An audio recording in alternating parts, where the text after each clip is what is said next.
Expanding double brackets in algebraic expressions. In this video, you are going to learn how to expand double brackets. Let's look at an example where the expression is not straightforward, but tricky. Find the area of the rectangle. Here, you can see two terms x plus 9 and x minus 1. To evaluate this expression, you need to first recollect the formula for area of the rectangle. Do you remember that? Area of the rectangle is length times width.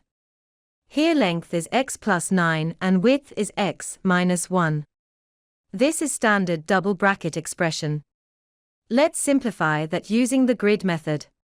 Do you remember the grid method? If not, follow these 3 steps. Draw a grid, create a grid and write the terms from each bracket along the top and side of the grid. Fill the grid, multiply each pair of terms where a row and column meet to fill in each cell of the grid. Combine like terms, add up all the terms from the grid and combine any like terms to simplify the expression. Now, let's write all the terms together.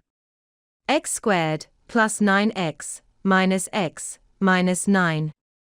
By combining the like terms, we get x squared plus 8x minus 9. The area of the rectangle is x squared plus 8x minus 9.